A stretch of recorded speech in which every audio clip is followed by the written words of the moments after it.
Hi everyone, I'm so excited to take you on a little video tour of our very first scripted slideshow and project guide.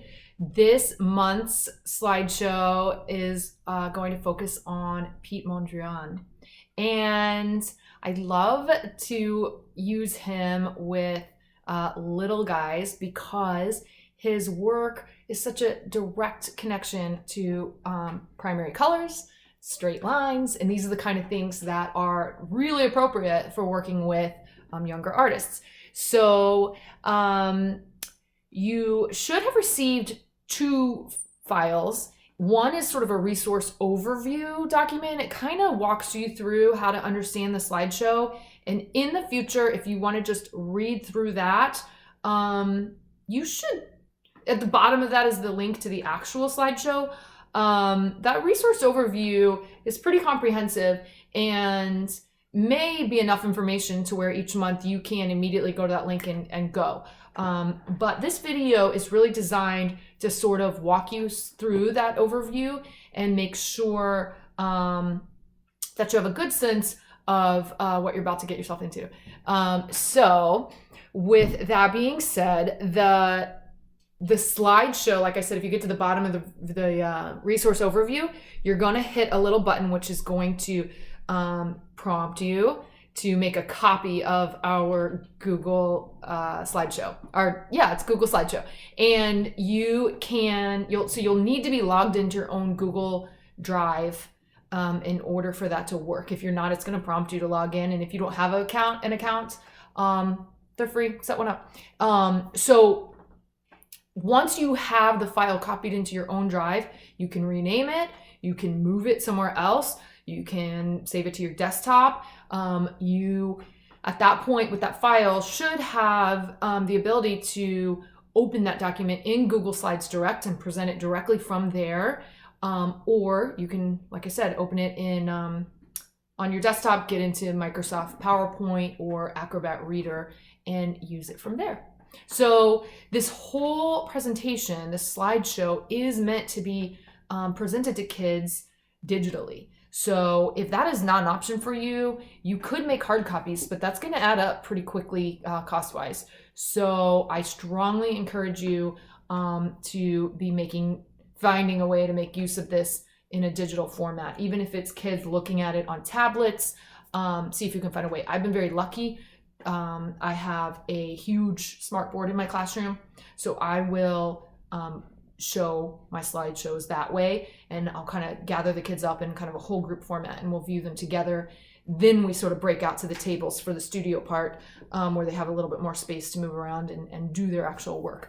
So once you are able to pull up that slideshow in front of kids, you will see a cover page and an index page. Now, the index page is sort of, table of contents type of navigational thing. Those are live links on there that you can press to navigate to different sections of the slideshow. So if you are on session 3, you can pull that up and real quickly jump to session 3 down in the presentation.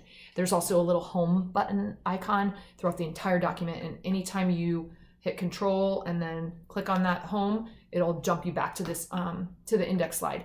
So from there, it's important to understand that this particular slideshow, I broke it up into 3 distinct sessions. So I see kids for 40 minutes each. If that is nothing like what you're working with, you could, overview this yourself and modify it to whatever works for your setting.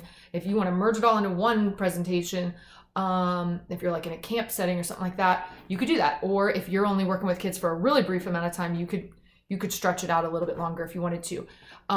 Kids, I find, do not give me flack about starting something one day and coming back and working on it and then finishing it on the 3rd day. I used to have a real hang up about making sure I was planning make and take type stuff for little guys because I just was afraid that it was going to upset them to have to leave it with me, but they really are quite mindful of the idea that something needs to dry and that kind of thing, or that art happens in stages. So I don't think you'll get a ton of pushback on that from the kids. But the first session that I have set up for you involves a digital story. Sometimes in these sessions, the first one I'll prompt you to read a book, or I'll give you a link where someone on YouTube reads that book. And in this case, I had a real hard time I've always had a real hard time finding kind of a story about Mondrian that I felt was short enough and just specific enough to hold little kids' attention span. So I made one, and it's this digital story that is included in the slideshow. So I hope that you find this useful. It is literally what I use. And it doesn't go into a ton of detail about, his home life and his childhood and all that stuff. I really kind of glean out the essence of what I want them to understand and how that's going to connect to the studio project. So you'll see as you go through this with kids that it's quite a quick and simple story, but for me, for my needs, that's what I need. I need something quick. So if you're working with second graders, you might pick one of them to read the story. If you're working with little guys, you're going to need to read it to them. But once you get the story done, you are going to show the kids the supplies that they need for the first session. And in the first session, it's going to be a white piece of construction paper. This is 9 by 12. You could do copy paper. You could do something larger if that's what you have. And then you're going to need some colored construction paper too. The primary colors, obviously, maybe if I slide that over there, that makes a little more sense. And then I give them a little chunk of black too. But even this amount is quite a bit. I actually don't tend to even give them this much. I normally will use my paper slicer and pre-cut a bunch of miscellaneous sizes so that I'm handing them littler pieces that are, smaller.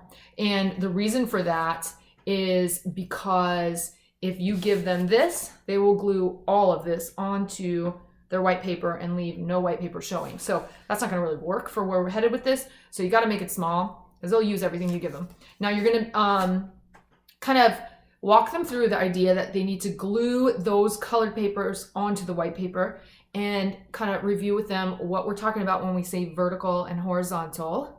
And then the other thing you want to do is talk about the glue. Now in the slideshow, I'm gonna I show you like a little piece of cardboard with a kind of a dollop of white school glue that they sort of apply with a Q-tip. You can use glue sticks. You can use a direct Elmer's glue bottle or school glue bottle. I find that especially with the really little guys, if I hand them glue sticks, they ruin the glue stick like right away. There's something about they love to wind it all the way out. And I have taken the time in some sessions to really focus on proper use and snapping that lid on all the way. And they can get it. It's not that they're not capable of getting it, but it takes time. And if you are short on time, you're not going to want to go through that trouble. So this is actually a really, really quick, easy alternative. Same thing with glue containers. You've really got to take your time to kind of train them to twist the lid shut and to tip it upside down and squeeze and all that stuff. They tend to overuse wet glue. So if you have time to kind of carefully instruct them on all that stuff in this early session, then by all means go for it. But if you're short on time, the way I have presented is just a quick, easy way to keep them from overusing the glue so that they can really focus on the real meat of this lesson is working on horizontals and verticals. Once they get all of that, you kind of present all that to them, how to use the glue, what you're actually getting them to do with these papers, send them to their seats. They're going to need a pencil. Your littlest guys are going to need help getting their name on there. But you put the pencil out for the names. I actually collect the pencils after that because otherwise they will start drawing all over the paper, and this isn't really a drawing activity. So do not hand them anything you don't want them using on this project. That would be a little tip. But they're going to glue all this on after they have their name on it, and then they are going to need to get this on a drying rack. Just let that glue set. It doesn't take tons of time, but get it out and away from them. Otherwise they will continue to manipulate it and wrinkle it and do all the stuff. But you, at that point, if time permits, I recommend that you present them this. And this is included in the slideshow. It's a printable. It is given to you in a PDF format, and it's just a black and white copy. I recommend just making a bunch of these in advance. Maybe make one sample print to make sure you've got your settings right, because I noticed on mine, I did one where I said print at 100% and it printed a little small. I don't know why, because the document this is more accurate to what I see on my screen. But to get it to do this size, I had to say fit on page. So play with your settings before you print it. But the essence of this whole handout is it's just meant to be sort of an early finisher activity. You don't have to give it to every kid, especially if time doesn't permit. But if you have someone who flies through everything and you're looking to keep them busy, this is an activity that just prompts them to use horizontal and vertical lines with a marker. You can also sub in crayons or color pencils, and they're just drawing thick and thin vertical and horizontal lines and then adding a little red, yellow, and blue. So it's kind of a fun way for them to demonstrate understanding of this concept, because when they come back for the next session, they're really going to need to be working on those vertical and horizontal black lines. So that's it for session 1.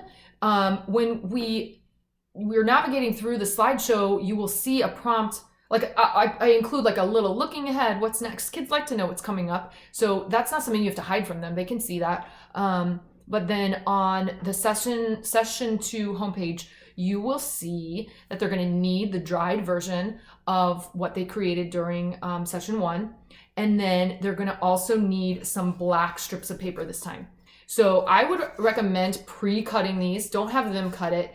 That's going to take them an awful long time. I would give each kid somewhere between 5 and 6 strips. You don't want to give them too many. They will use pretty much everything you hand them. So again, restraint will work to your advantage.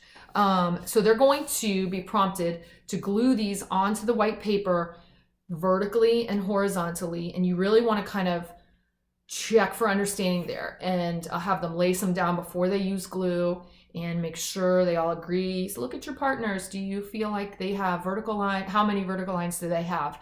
That kind of thing. And once you're feeling confident that they understand what they're doing, you go ahead and pass out the glue and have them glue these down. Now, obviously, if you took a line this long and the child tried to glue it this way, there's some extra carryover there on the left and the right side. So assure them that you will be passing out scissors. Don't give the scissors at first, because I learned this the hard way this week, actually. I hadn't done it in a while, and I handed out the scissors right away, and what I got was a lot of kids just chop, chop, chop, chop, chop, chop. If you put something out, they will use it. So I ended up seeing a lot of kids with a lot of tiny little black pieces all of a sudden, and they didn't have a ton of lines.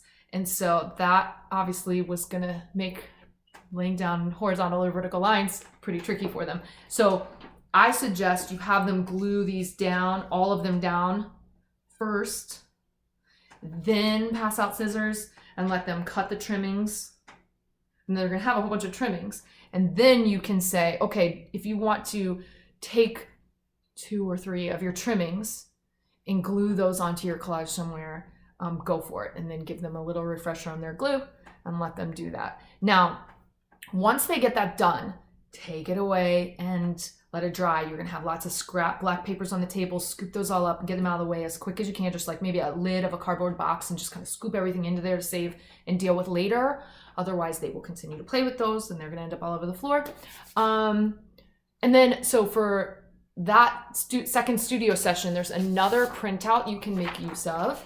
And it looks like this. It's Piet Mondrian inspired fashion. And this one is just, again, another opportunity for them to have some fun with this concept in a different way. They're using either markers, crayons, or colored pencils instead of the collage format. And they're going to kind of, color this in a way that they would think reflects what they've learned about Piet Mondrian.